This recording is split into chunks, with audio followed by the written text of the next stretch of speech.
ओम शांति। आज के अव्यक्त मुरली क्लब के सुबह के सत्र में आप सभी दिव्य फरिश्तों का स्वागत है।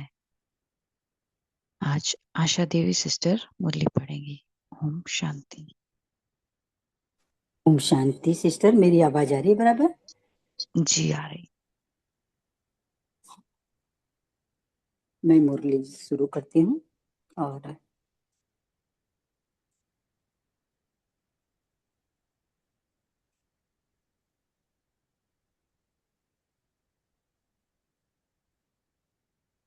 सिस्टर, मैं अपने सेकंड मोबाइल से पढ़ती हूँ, जी जी। इसलिए कुछ क्लियर नहीं हो रहा।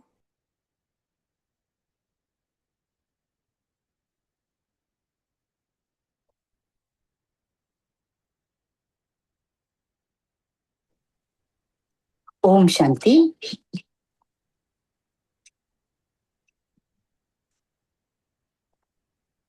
आज की मुरली का टाइटल है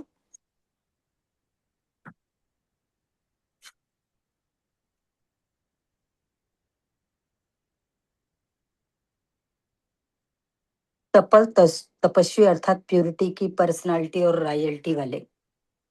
और इस मुरली का आज हम दूसरा पार्ट पढ़ेंगे। इसके पहले हम कल जो पार्ट पढ़ा है उसका थोड़ा सा पुनरावर्तन करेंगे। तो आज की मुरली, कल की मुरली में बाबा ने बताया था कि तपस्वी सभी ब्राह्मण हैं, लेकिन उनके पुरुषार्थ में थोड़ा सा अंतर आ जाता है। और बाबा ने कहा है कि तपस्वी ब्राह्मण, जो तपस्या का अर्थ है कि मन वचन कर्म संबंध संपर्क में अपवित्रता लेस मात्र भी ना हो। और बाबा ने कहा है कि ये जो तपस्वी ब्राह्मण होते हैं ये वैष्णव होते हैं, ये पवित्रता को ही केवल ग्रहण करते हैं, अपवित्रता को ये टच भी नहीं करते हैं। आगे बाबा ने कहा है कि तपस्वी के विषय में कहा कि ऐसी बातों को न सुनते हैं, न देखते हैं, और न ही वो उसको करते हैं। आगे बाबा कहते हैं कि जो बातें सुनते हो देखते हो आपके काम की नहीं है, तो सुनते हुए नहीं सुनो, देखते हुए भी नहीं देखो। और बाबा ने चेक करने के लिए लिखा है कि जी, तपस्या वर्ष में तपस्या का प्रत्यक्ष फल स्वरूप प्योरिटी की पर्सनालिटी का अनुभव करना है। तो बाबा आज पर्सनालिटी का सुनाया है, पर्सनालिटी के विषय में। और बाबा कहते हैं कि जब आपको भी अव्यक्त बनना ही है तो अव्यक्त को अव्यक्त में ही रहने दो, उनको व्यक्त में नहीं बुलाओ। बाबा आगे कहते हैं कि ओरिजिनल तो मधुबन निवासी हो, ये नहीं समझो कि हम यहाँ के निवासी है और वहां के निवासी। ओरिजिनली तुम मधुबन के निवासी हो।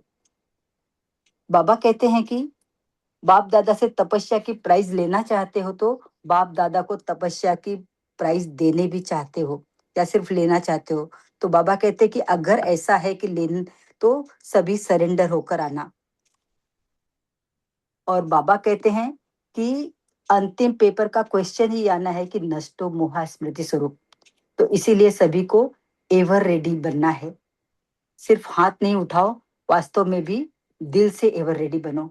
तो अभी आज की मुरली को हम देखते हैं कि आज की मुरली में बाबा ने कहा है कि मेरा कहा और बोझ हुआ। तो मेरा नहीं कहना है, बल्कि बाबा सब तेरा है। और बाबा ने यहाँ लिफ्ट की भी बात की है और मायापति बनने की बात बाबा ने की है। इसके बाद बाबा ने कहा है कि मुश्किल लगता है या आसान लगता है, तो बच्चों अगर तपस्वी आप हो तो सब सहज और आसान होगा। बाबा कहते हैं कि संकल्प में भी दुख की महसूसता ना हो बच्चों को। बाबा ने यहाँ पर अचलगढ़ की और अचल बनने की भी बात कही है। तो अभी हम बाबा के ही शब्दों में आज की मुरली को पढ़ते हैं। बाबा ही, हम ऐसा अनुभव करते हैं कि पांडव भवन में आज अव्यक्त बाप दादा हमें मुरली सुना रहे हैं। तो सभी योगी आत्माएं पांडव भवन में पहुंच जाएं मन से, और सभी बाबा के मुखारबिंद से ही मुरली सुनेंगे। तो बाबा आज पार्टियों से मुलाकात कर रहे हैं। सभी तपस्वी आत्माएं हैं, ऐसे अनुभव करते हो। तपस्या अर्थात एक बाप दूसरा न कोई, केवल एक उस परमात्मा ही मेरा है, वही मेरा पिता है। ऐसे है या दूसरा कोई भी कोई है, अभी भी कोई है। कोई व्यक्ति या कोई वैभव एक के सिवाय और कोई नहीं, या थोड़ा थोड़ा लगाव है। निमित्त बनकर सेवा करना वह और बात है, लेकिन लगाव जहां भी होगा, चाहे व्यक्ति में चाहे वैभव में, तो लगाव की निशानी है, वहां बुद्धि जरूर जाएगी, मन भागेगा जरूर। तो बाबा कहते हैं चेक करो कि सारे दिन में मन और बुद्धि कहाँ कहाँ भागती है। आज का हमारा होमवर्क भी यही होगा कि दिन भर हम मन की चेकिंग करेंगे कि हमारा मन और बुद्धि बाबा के पास है या बाबा को छोड़कर माया के पास जाती है। सिवाय बाप और सेवा के और कहाँ तो मन बुद्धि नहीं जाती। अगर जाती है तो लगाव है। अगर व्यवहार भी करते हो, हेलो, कुछ कहना चाहते हैं बहन? जी नहीं, आप कंटिन्यू कीजिए। अगर व्यवहार भी करते हो, जो भी करते हो, वो भी ट्रस्टी बनकर, मेरा नहीं तेरा। मेरा काम है, मुझे ही देखना पड़ता है, मेरी जिम्मेवारी है, ऐसे कहते हो कभी? क्या करें, मेरी जिम्मेवारी है ना, निभाना पड़ता है ना, करना पड़ता है ना, कहते हो कभी? या तेरा तेरे अर्पण, मेरा कहाँ से आया? ये तो यह बोल भी नहीं बोल सकते हो, मुझे ही देखना पड़ता है, मुझे ही करना पड़ता है, मेरा ही है, निभाना ही पड़ेगा। आगे बाबा डांट डांट डांट लगा रहे हैं। तो बाबा बच्चों को समझाने की कोशिश करते हैं कि बच्चों, मेरा कहा और बोझ हो गया। जब आप कहते हो ये मेरा है, तो आपने बोझ अपने ऊपर ले लिया। ऐसे कहो बाप का है, बाप करेगा, मैं निमित्त हूं, तो हल्के। अगर बाप को सारी जिम्मेदारी दी दी तो हम तो हल्के हो गए। बाप जाने, वो करावनहार है, मैं तो निमित्त हूँ। बोझ उठाने की आदत तो नहीं है, 63 जन्म बोझ उठाया ना। कईयों की आदत होती है बोझ उठाने की, बोझ उठाने बिना रह नहीं सकते, क्योंकि 63 जन्म आदत पड़ गई है बोझ उठाने की। इसलिए बाबा याद दिला रहे हैं कि बच्चों, अभी उस आदत को आगे नहीं बढ़ाओ। आदत से मजबूर हो जाते हैं। मेरा मानना माना बोझ उठाना, सीधा सा सीधी सीधी बात बता रहे हैं कि अगर आपने मेरा मान लिया तो आपने बोझ उठा लिया, और वो बोझ आपको आगे बढ़ने नहीं देगा, हल्का नहीं होने देगा। समझा? थोड़ा सा किनारा करके रखा है, समय पर काम में आएगा। बाबा और भी क्लियर कर रहे हैं। पांडवों ने थोड़ा सा बैंक बैलेंस, बाबा भाइयों की बात कर रहे हैं, साथ में बहनों की भी कर रहे हैं, थोड़ा जेब खर्च रखा है, जरा भी मेरापन नहीं। मेरा माना मैला, यानी गंदा हो गया अगर आपने मेरा मान लिया तो। जहां मेरापन होगा ना, वहां विकारों का मैलापन जरूर होगा। मेरा आया और विकार आए, तेरा है तो क्या होगा? तो बाबा कितना अच्छा बता रहे, तैरते रहेंगे, डूबेंगे नहीं। तैरने में तो मजा आता है ना। तो तपस्या अर्थात तेरा मेरा नहीं। अच्छा, ये ईस्टर्न जोन है, सूर्य उदय होता है ना। सूर्य बाबा पूर्व की तरफ उदय होता है, ये बच्चों को कह रहे हैं, और इसके पीछे और क्या राज बता रहे हैं, ये ध्यान से सुनेंगे। तो ईस्टर्न जोन वालों के पास बाप के साथ का यादगार सूर्य सदा ही चमकता है ना। और क्लियर बाबा करेंगे, सभी तपस्या में सफलता को प्राप्त कर रहे हो ना। तपस्या में संतुष्ट हो, अपने चार्ट से संतुष्ट हो, या अभी होना है? जो भी आप पुरुषार्थ कर रहे हो उससे संतुष्ट हो, बाबा कह रहे हैं, या अभी भी आपको होना है संतुष्ट? यह भी एक लिफ्ट की गिफ्ट है। तो बाबा ने इसका हमको क्या वरदान दिया कि अगर आप संतुष्ट हो तो ये लिफ्ट की गिफ्ट है। और गिफ्ट में क्या कहते हैं, गिफ्ट जो होती है उसमें खर्चा नहीं करना पड़ता, खरीदने की मेहनत नहीं करनी पड़ती। एक तो है अपना पुरुषार्थ, और दूसरा है विशेष बाप द्वारा गिफ्ट मिलना। तो बाप हमें गिफ्ट दे रहे हैं, तो गिफ्ट तो हमें गिफ्ट लेने में भी मजा आता है, कहीं से भी मिले, और बाप दे रहे हैं, हमारा विश्व का मालिक मुझे गिफ्ट दे रहा है सुबह सुबह। तो तपस्या वर्ष एक गिफ्ट है, सहज अनुभूति की गिफ्ट। तो बाबा हमें गिफ्ट क्या कह रहे हैं, ये जो तपस्या वर्ष 91 दिया है, ये गिफ्ट है। और सहज अनुभूति माने जो अंदर से आपको एहसास हो। तो बाबा यहाँ अनुभव और अनुभूति, अनुभव नहीं कह रहे हैं बाबा, अनुभव यानी बाहरी बाहरी हमने उसको जान लिया, लेकिन अनुभूति माने अंदर से बच्चों ने अंतर्भूति किया, अंतर मन से उसको जाना। तो ये गिफ्ट बाबा हमें दे रहे हैं, जितना जो करना चाहे कर सकता है, मेहनत कम, निमित्त मात्र, और प्राप्ति ज्यादा कर सकते हैं। माने कम मेहनत, केवल आप निमित्र बन गए और आपको प्राप्ति बहुत ज्यादा पिता से अपनी मिल रही है। अभी भी समय है, वर्ष पूरा नहीं हुआ है, अभी भी जो लेने चाहो ले सकते हो। बाबा अभी भी बच्चों को कह रहे हैं, बच्चों अभी साल पूरा नहीं हुआ है, अभी भी जो भी चाहो आप अपने मन मुताबिक ले सकते हो। इसलिए सफलता का सूर्य ईस्ट में जगाओ। तो ईस्ट में सूर्य उदय होता है, तो बाबा उसके साथ में बच्चों को क्या कहते हैं कि अपनी सफलता, जो भी आप पुरुषार्थ कर में उसमें सफलता पाओ। और ये सूर्य भी कहाँ जगाओ, ईस्ट में जगाओ।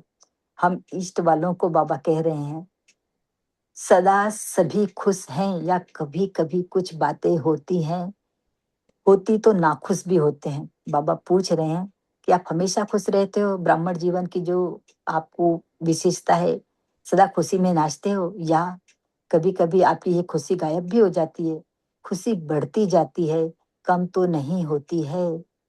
माया जीत हो या माया रंग दिखा देती है, वह कितना भी रंग दिखाए, मैं मायापति हूँ। ये सोमान ही अपना याद रखो कि माया कितना भी रंग दिखाए, कहाँ भी कैसे भी वो आए, किसी भी रूप में आए, वो मेरे लिए केवल कागज का पेपर है, और मैं मायापति हूँ। मतलब मैं मायापति हूँ तो माया मेरे अधीन है, माया रचना है, मैं मास्टर रचयिता हूँ। तो खेल देखो लेकिन खेल में हार नहीं खाओ। बाबा कह रहे हैं जब खेल देखते हैं तो मनोरंजन होता है ना, तो आप खेल देखो ना बच्चों, खेलने में हार नहीं खाओ। कितना भी माया अनेक प्रकार का खेल दिखाए, आप देखने वाले मनोरंजन समझकर देखो। माया खेल दिखा रही तो ये देखो कि वो हमारा कहीं ना कहीं मुझे चिल कर रही है, मेरा मनोरंजन कर रही है। तो मुफ्त में वो मेरा मनोरंजन कर रही है, इसलिए सुनकर समझकर सोचकर खुश हो जाओ। देखते देखते हार नहीं जाओ, साथी हो करके, न्यारे हो करके देखते चलो। बाबा विधि भी बता रहे हैं कि साक्षी होकर देखो, वो कैसे भी खेल दिखाए, और उसमें फंसो नहीं, उससे न्यारे हो जाओ। सभी तपस्या में आगे बढ़ने वाले, गिफ्ट लेने वाले हो। सेवा अच्छी हो रही है, स्वयं के पुरुषार्थ में उड़ रहे हैं और सेवा में भी उड़ रहे हैं। सभी फर्स्ट हैं। अभी ध्यान से सुनेंगे बाबा फर्स्ट के लिए क्या कह रहे हैं।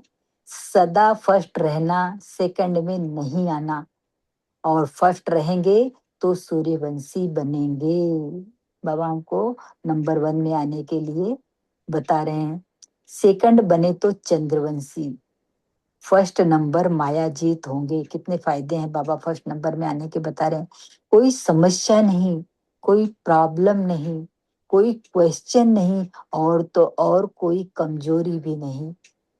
फर्स्ट नंबर अर्थात फास्ट पुरुषार्थ।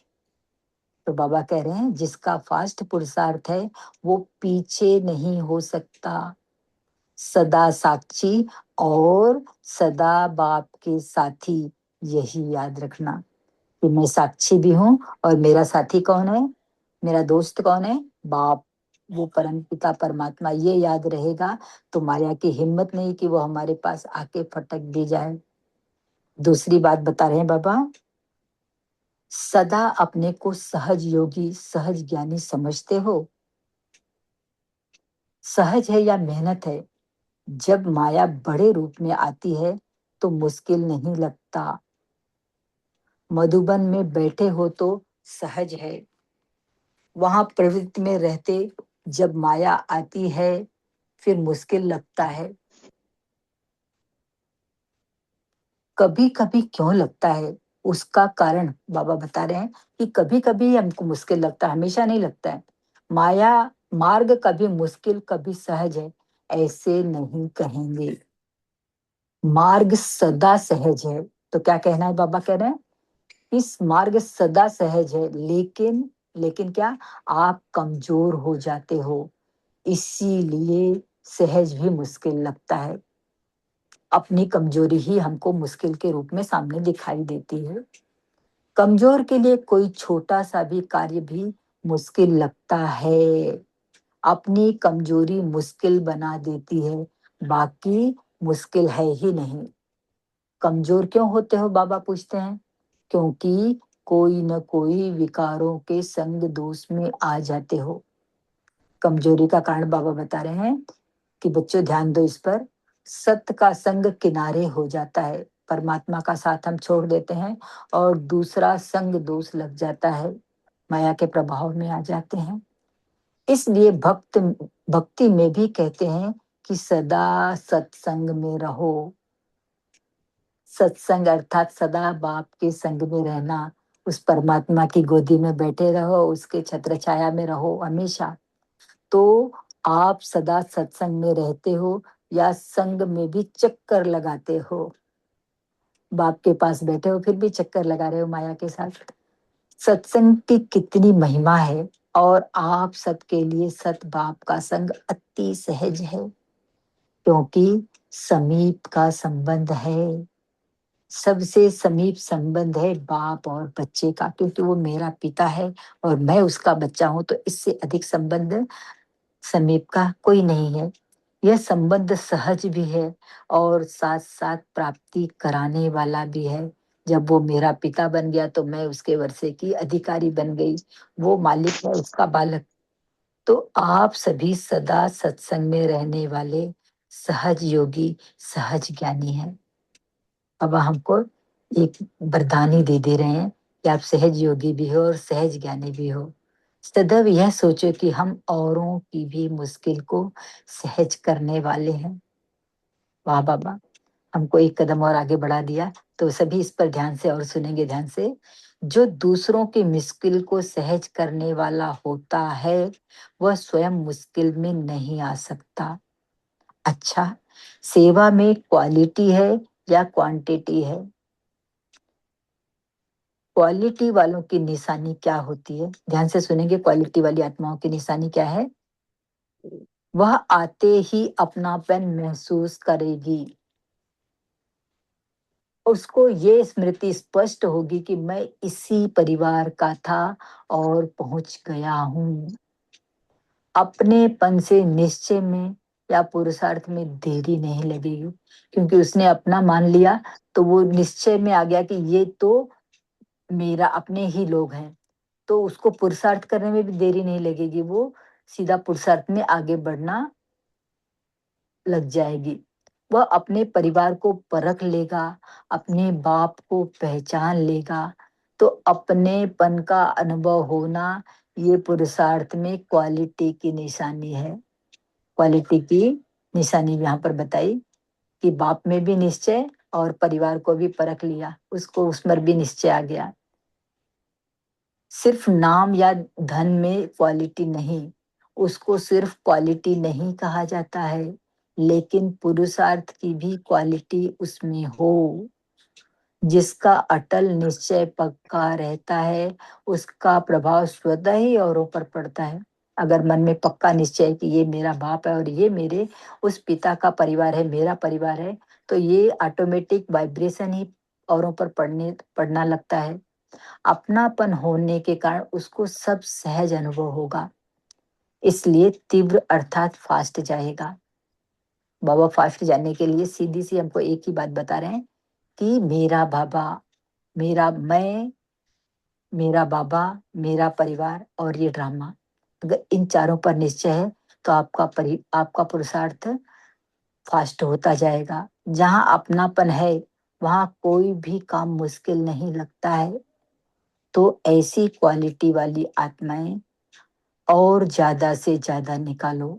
बाबा ये हमको होमवर्क दे रहे हैं, समझा? आप सब तो क्वालिटी वाली आत्माएं हो ना, वृद्धि को प्राप्त कर रहे हो और आगे भी करते रहेंगे। बाबा ने वरदान ही दे दिया, पहले स्व के पुरुषार्थ में वृद्धि, फिर सेवा में। तो दोनों बातों में सदा ही वृद्धि को प्राप्त करते उड़ते चलो, स्व के पुरुषार्थ में भी और सेवा में भी। अच्छा, माताओं को बहुत खुशी है या कभी कभी दुख की लहर भी आ जाती है। तो बाबा क्या कह रहे हैं, कुछ भी हो जाए दुख की लहर तो नहीं आती है ना, संकल्प में भी दुख की महसूसता नहीं हो। सुखदाता के बच्चे हो ना, सुखदाता के बच्चे के पास दुख की लेस मात्र भी नहीं आ सकती, स्वप्न में भी नहीं आ सकती, क्योंकि वो पिता ही मेरा सुख का दाता है, विश्व का मालिक है। तो ऐसे सुखदाई आत्मा हो, बाबा कहते हैं कि पिता तो आपका है लेकिन आप भी अनुभव करते हो ऐसे हो, क्या भी हो जाए दुख नहीं हो सकता। सुख में रहने वाले और सुख देने वाले दुख की दुनिया को छोड़ दिया है। तीसरा, डबल विदेशी बताओ, आपका इस आबू पर्वत पर कौन सा यादगार है? फिर बाबा आगे कहते हैं, अच्छा भारतवासी सुनाओ, आपका यादगार कौन सा है? अच्छा, भारतवासियों का यादगार अचलगढ़ है। अचलगढ़ आबू में एक स्थान है, जैसे दिलवाड़ा मंदिर, ऐसे अचलगढ़ भी है। और सभी भाई बहनों को पता होगा, बीके भाई बहनों को। और डबल विदेशियों का यादगार दिल वाला है।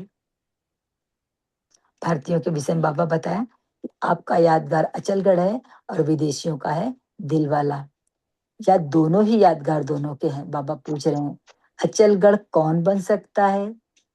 बाबा बता रहे हैं, जिसने दिलाराम को अपना बना लिया वही अचल बन सकता है।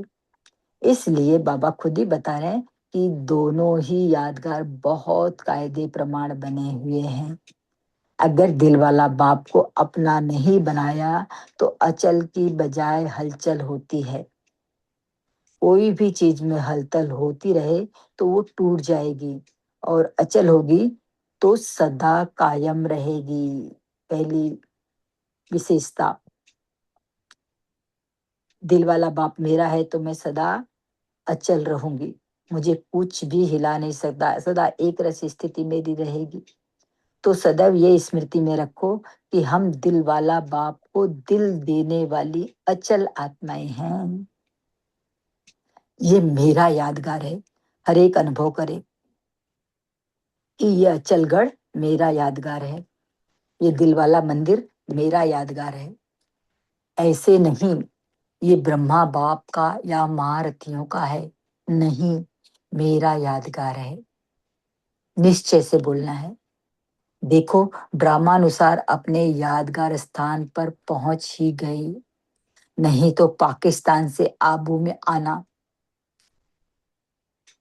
यह तो स्वप्न में भी नहीं आ सकता था। लेकिन ड्रामा में यादगार यही था, तो कैसे पहुंच गए? बाबा याद दिला रहे हैं, अपने ही यादगार को देख हर्षित होते रहते हो। अचल रहना कोई मुश्किल बात नहीं है। बाबा फिर बच्चों को बता रहे हैं, कोई भी चीज को हिलाते रहो तो मेहनत भी और मुश्किल भी। अगर वो हिल रही है तो मेहनत भी हमको लगेगी और मुश्किल भी होगा। सीधा रख दो तो वह सहज है। ऐसे ही मन बुद्धि द्वारा हलचल में आना कितना मुश्किल होता है, और मन बुद्धि एकाग्र हो जाती है तो कितना सहज हो जाता है। अभी हलचल में आना पसंद ही नहीं करेंगे, अच्छा नहीं लगेगा। एक मिनट।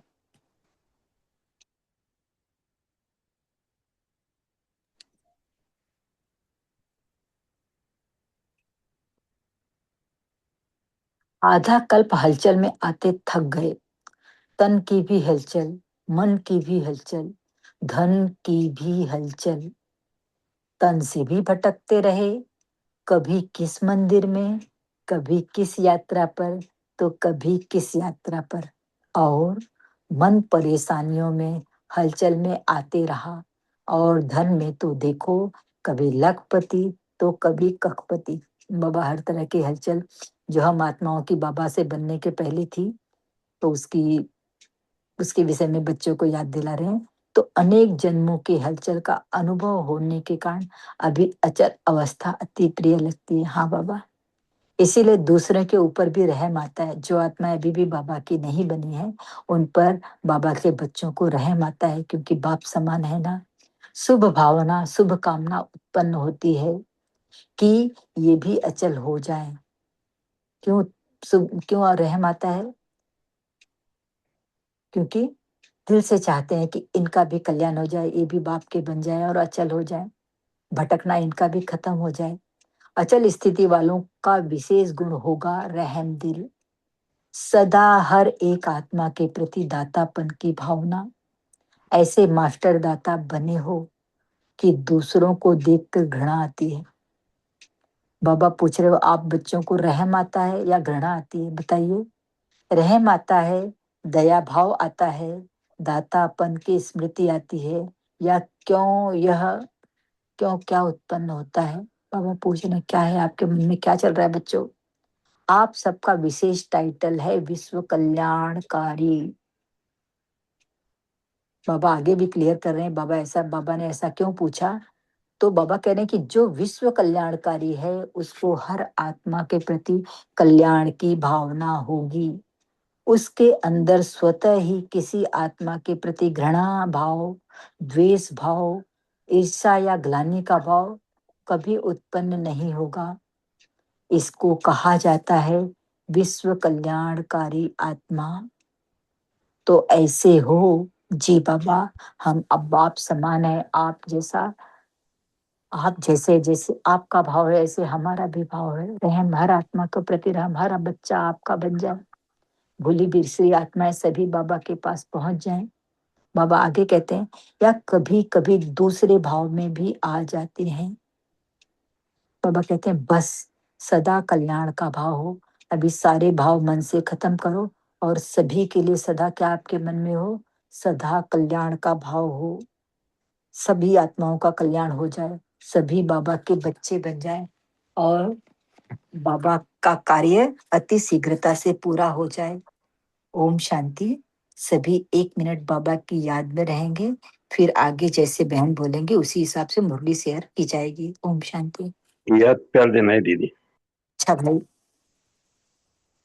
चारों ओर के सफल तमस्वी आत्माओं को सदा प्योरिटी के पर्सनालिटी में रहने वाली, सदा प्योरिटी के रॉयल्टी में रहने वाली, सदा संपूर्ण वैष्णव आत्माएं, सदा समय प्रमाण स्वयं को परिवर्तन करने वाले, ऐसे सदा योगी, सहज योगी, स्वतः योगी महान आत्माओं को बाप दादा का याद प्यार और नमस्ते। और हम बच्चों को इतना प्यारा बनाने वाले, तपस्वी बनाने वाले, तपस्या के भूल जो विशेषताएं हमारे मन से निकल गई हैं, उन सबको पुनः याद दिलाने वाले, बच्चों को पुनः नंबर 1 में ले जाने वाले, सूर्यवंशी बनाने वाले, ऐसे बाप दादा को दिल का पदम पदम गुणा याद प्यार और नमस्ते। बाबा थैंक यू सो मच बाबा। ओम शांति।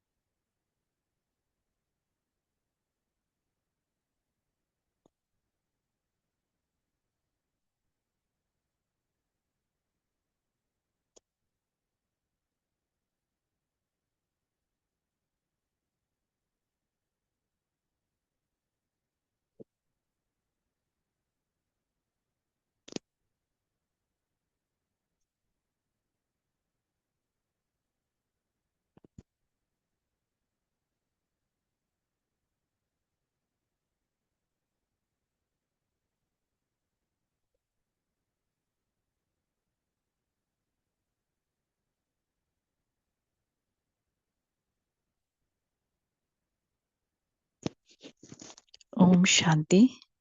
तो हम सब अब अपना अपना पॉइंट शेयर कर सकते हैं। हैंड रेज कीजिए तो एक एक करके और पॉइंट शेयर कीजिए। जी उर्मिला बहन। ओम शांति। आज प्यारे बाबा बोले, तपस्या अर्थात एक बाप दूजा न कोई। फिर बाबा ने कहा, जहां लगाव है वहां मन भागेगा, फिर वो व्यक्ति हो, वस्तु हो या पदार्थ हो। फिर बाबा कहते हैं, चेक करो सारे दिन में बुद्धि कहाँ कहाँ भागती है सेकंड में। बाबा कहते हैं, मन मेरे में लगाओ कर्म करते हुए, मन मना भव। ओम शांति।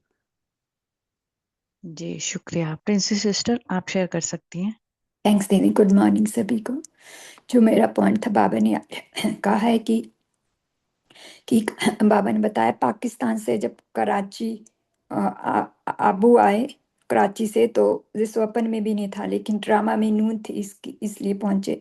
तो जब वो बाबा पाकिस्तान से आए मधुबन, तो वो बाबा की भी परीक्षा, ब्रह्मा बाबा की भी परीक्षा श्री बाबा ने ली।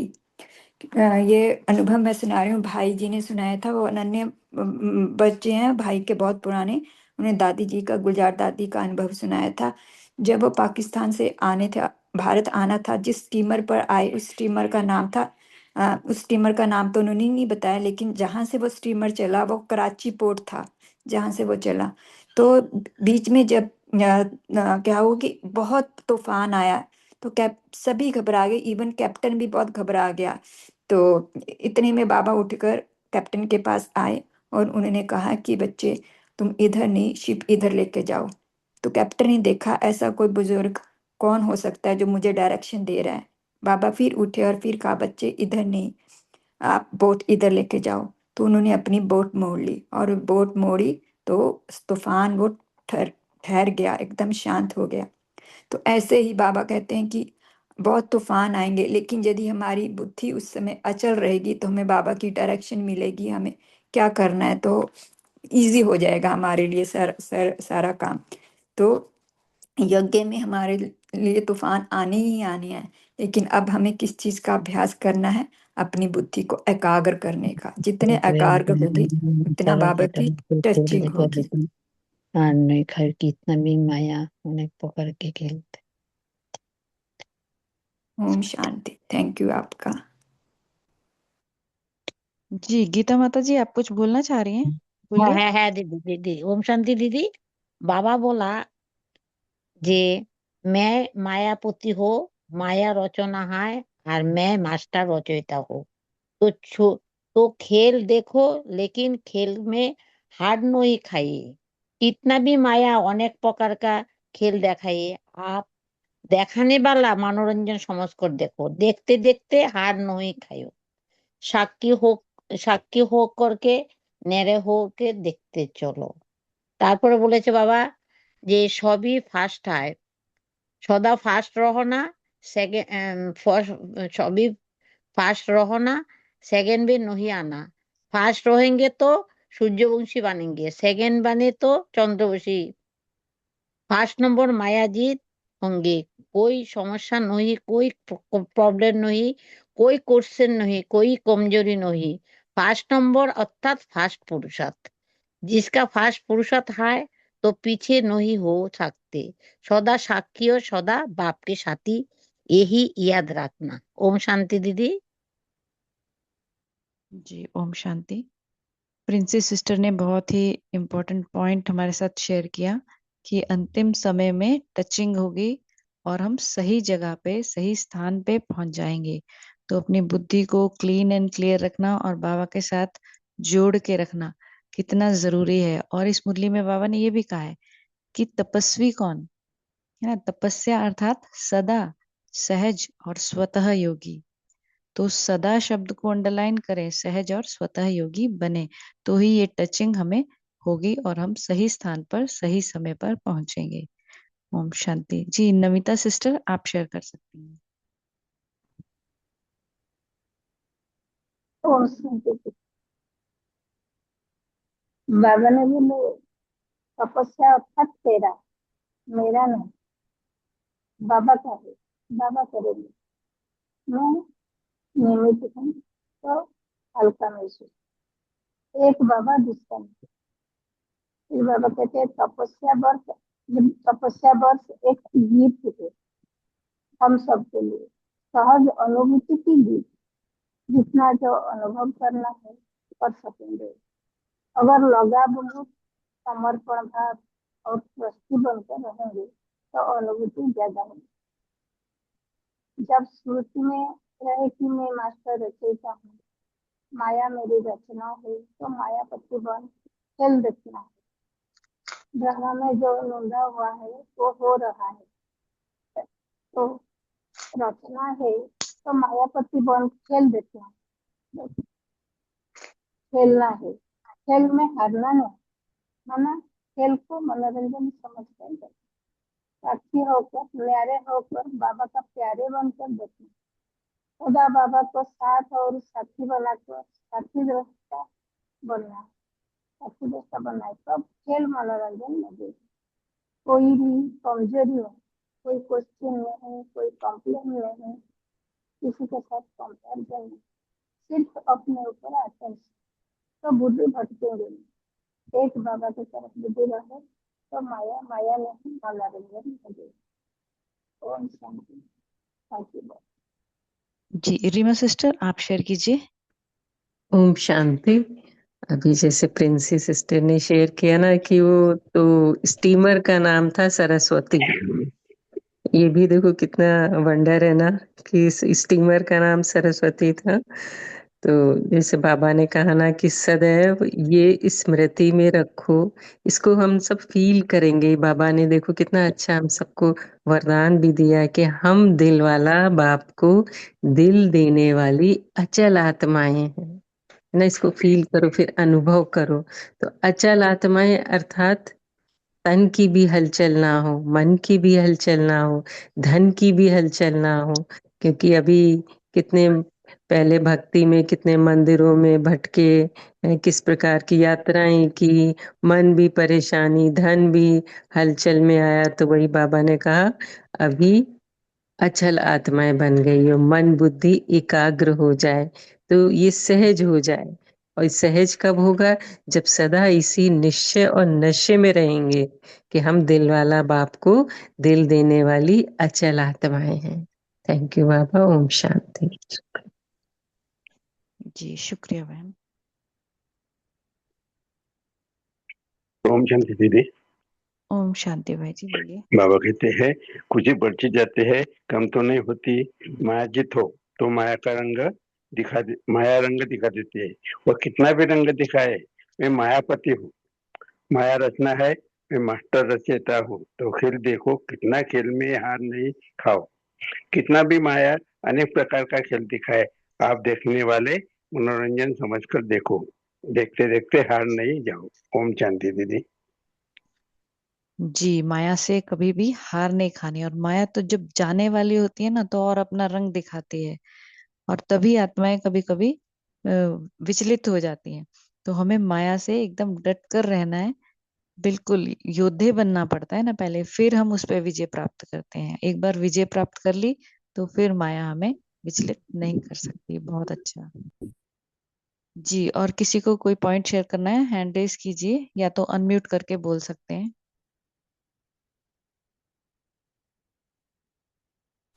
ओम शांति दीदी। जी ओम शांति। एक ही पॉइंट बोलना है, लेना भी है। बाबा कहते हैं तपस्या अर्थात मेरा तो एक शिव बाबा, और वही लेना है। और बाबा कहते हैं अचल स्थिति वालों का विशेष गुण क्या है, क्या होगा? तो वो है रहम दिल। यही 2 पॉइंट को फॉलो करना है, अब यही लेना है। ओम शांति। जी बहुत अच्छा। रहम दिल बनकर हमें विश्व कल्याणकारी की भी बात की बाबा ने आज मुरली में। अगर रहम दिल होंगे तभी विश्व कल्याणकारी बन सकते हैं, या विश्व कल्याणकारी की भावना होगी तो रहम सब पे जरूर आएगा। क्योंकि आसपास की आत्माएं हमारे आसपास भटक रही हैं, अभी से ही देखिए। बाबा कहते हैं कि ये क्या आपको इन आत्माओं की आवाज सुनाई नहीं देती है? कभी कभी मुरली में ये भी कहते हैं।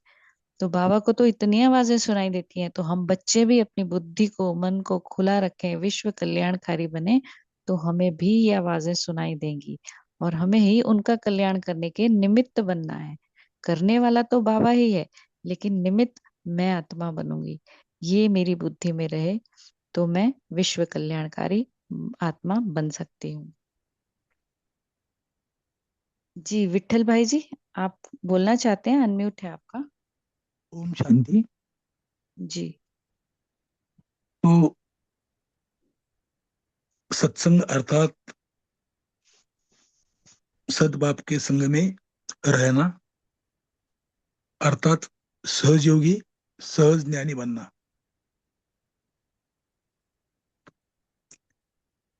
डबल विदेशियों को बाबा ने बोला कि आप उनका वो दिलवाड़ा है, और भारतवासियों को बोला कि आप आपका यादगार अचलगढ़ है। या दोनों में या दोनों का भी दोनों टाइटल उपलब्ध है, ऐसे बाबा ने पूछा था। तो अचल जो बाबा को दिल देता है वो अचल रहता है, और जो अचल आत्मा है वो सदा रहमदिल भी होगी और बेफिक्र बादशाह होगी। तो अभी हलचल में नहीं आना है, और जहां अपनापन होता है वहां कोई भी बात मुश्किल नहीं होती है। तो हमेशा जो भी विश्व कल्याणकारी हमको बनना ही है, तो हर एक के प्रति अपनापन देके उन उनके हर एक आत्मा के प्रति कल्याण होना रहे। ओम शांति। जी ओम शांति। हम सभी के ओम यादगार शांति। हैं अचलगढ़ और दिलवाला। जी ओम बोलिए। शांति। सुखदाता बाप के बच्चे हो, दुख की लहर आ भी नहीं सकती। ओम शांति। जी दुख नहीं लेना है, क्योंकि हम सुखदाता बाप के बच्चे और हम भी सुखदाता हैं। जैसा बाप वैसी मैं आत्मा, मुझे भी सर्व को सुख देना है। बहुत सुंदर। ओम शांति। जी अब समय भी हो रहा है, तो आशा बहन आप होमवर्क दीजिए और योग कराइए 2 मिनट।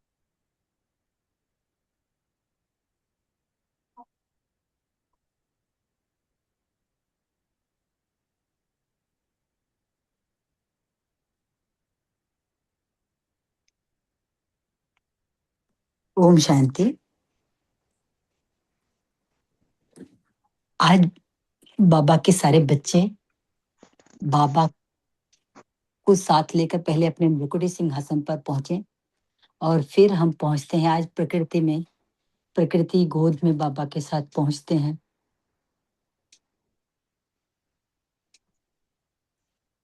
सारे पेड़ पौधे, चिड़ियों की चहचहाट, सवेरे चिड़िया कितने मधुर मीठे बोल में हमारा स्वागत कर रही हैं। बाबा हमको स्वर्ग का नजारा अभी दिखा रहे हैं कि बच्चों, स्वर्ग का नजारा सोचो कि कैसा होगा अगर अभी आपको इस तरह से प्रकृति आपका स्वागत कर रही है। तो प्रकृति भी, चाहे चिड़िया हो, चाहे पेड़ हो, पौधे हो या अन्य प्राणी हो, वो प्रातः उठकर अपनी बोल द्वारा उस परमात्मा को याद करते हैं। और इन सब की यादगार के साथ साथ में जब हम प्रकृति की गोद में बैठते हैं तो हमारी तपस्या कितनी सहज लगती है। बजाय के परिवार में जब हम बैठते हैं और उसकी बजाय जब प्रकृति की गोद में बैठते हैं तो कितनी शांति, कितना अपनापन, कितना प्यार, उस पिता की याद दिलाते हैं ये सब। तो इस तरह उस प्रकृति के साथ बैठकर उस पिता को याद करते हुए पुनः हम अपने भ्रकुटी सिंहासन पर आते हैं और आज दिन भर उस पिता की याद में रहेंगे। ओम शांति।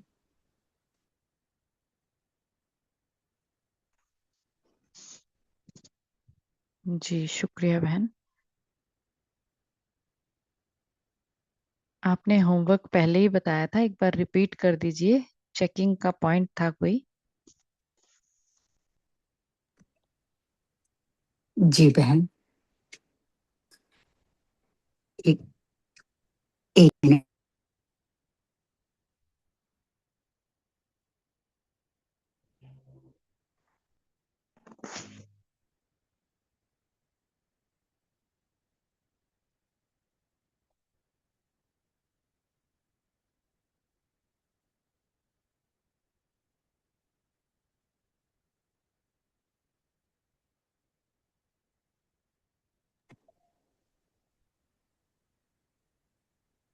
हमें बाप द्वारा जो मिली हुई गिफ्ट है, ये गिफ्ट की गिफ्ट अपने चार से संतुष्ट रहना है कि हम जो तपस्या कर रहे हैं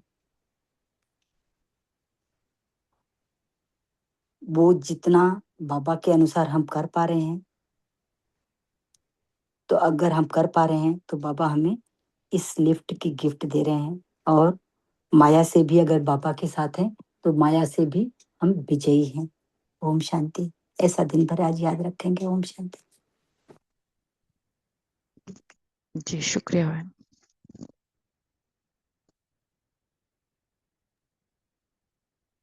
ओम शांति दीदी, ओम शांति।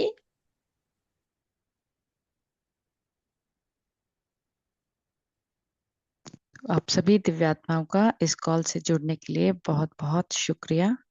तो कल मिलते हैं बाबा की एक नई मुरली, नई शिक्षाओं के साथ। ओम शांति। ओम शांति, सभी को ओम शांति। शुक्रिया बाबा का, सभी शुक्रिया को बाबा। मुरली। शुक्रिया। ओम शांति। गुड मॉर्निंग बाबा। शुक्रिया बाबा। ओम शांति। शुक्रिया शुक्रिया।